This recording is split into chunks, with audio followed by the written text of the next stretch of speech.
तो जो लोग शुभ मुहूर्त देख के शादियां करते हैं, उनको लगता है कि शुभ मुहूर्त में ही शादियां होनी चाहिए, तो वो गलत कर रहे हैं। सही गलत की बात नहीं है, वो सबकी सोच। कमजोर मन वाले लोग हैं, डर के गुरुजी, करते हैं। अभी तक तो लोगों को हर चीज के लिए यही कहा जाता है ना कि जो भी कार्य हमें करना है, घर से अगर बाहर जाना है किसी अच्छे काम के लिए, तो देखना चाहिए कि शुभ मुहूर्त है या नहीं। शादी बच्चों की करनी है, शुभ मुहूर्त देखना है। बिजनेस शुरू करना है, गृह प्रवेश करना है, हर चीज के लिए इंसान शुभ मुहूर्त देखता है कि किसी तरह की कोई अड़चन ना आ पाए। लेकिन वहीं आप ये कह रहे हैं कि शुभ मुहूर्त नहीं देखना चाहिए। आपने तो टेस्ट भी कर लिया। किसने किया ये शुभ मुहूर्त? किसने बनाया है?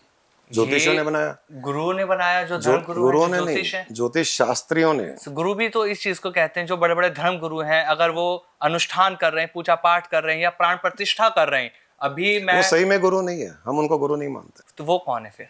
गुरु का अर्थ क्या है? जो लोगों को सही मार्ग दिखाए, अंधकार से दूर करे लोगों को। गुरु उसको कहते हैं। जी। गु का अर्थ है अंधकार, हाँ रू का अर्थ है प्रकाश। हाँ। तो जो ज्ञान से दूर करके रोशनी ज्ञान में के लेके प्रकाश के द्वारा, ज्ञान की रोशनी के द्वारा अज्ञानता का अंधकार दूर करे, वो गुरु है। जो अज्ञानता को बढ़ा रहा है, जो अंधविश्वास को बढ़ा रहा है, जो डरा रहा है, वो गुरु कैसे होगा? गुरु तो आपको निर्भय करता है, गुरु आपको फियरलेस करता है। तू किसी चीज से मत डर, तू अपने आत्मविश्वास पर भरोसा कर रहा है। तू अंधविश्वास पर भरोसा मत कर, आत्मविश्वास पर भरोसा कर। वो इसलिए कि आत्मा का प्रकाश कभी भी बुझता नहीं जी।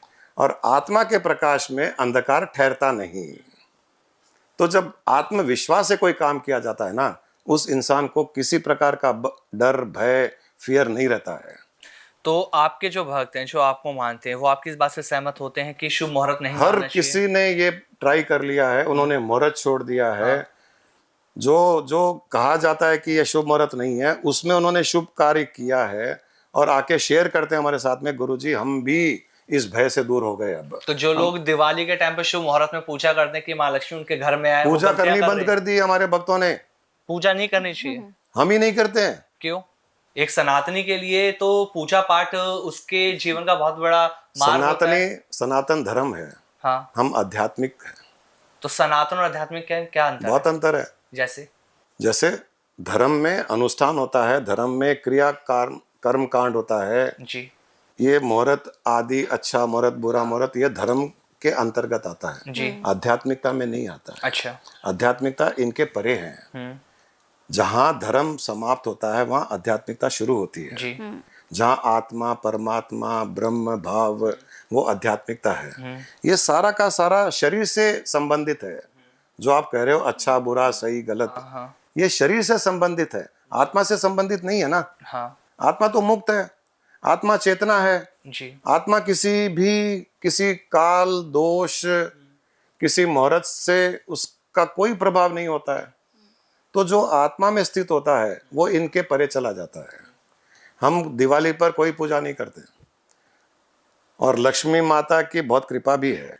सबसे ज्यादा लाइटिंग हमारे घर के बाहर होती है, इतने जलाते हैं सब, और हम तो जलाते नहीं कुछ। बहू मेरी पूरा अच्छा डेकोरेट करके दिए सब जलाती है, लेकिन पूजा करना कुछ नहीं।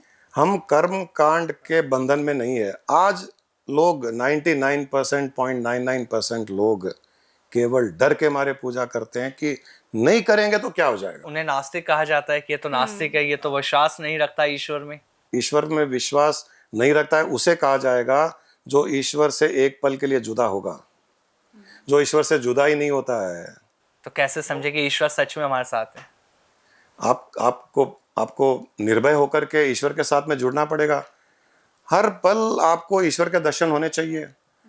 हर वस्तु में, हर जीव में आप जब ईश्वर दृष्टि रखोगे तो आप ईश्वर आपके साथ ही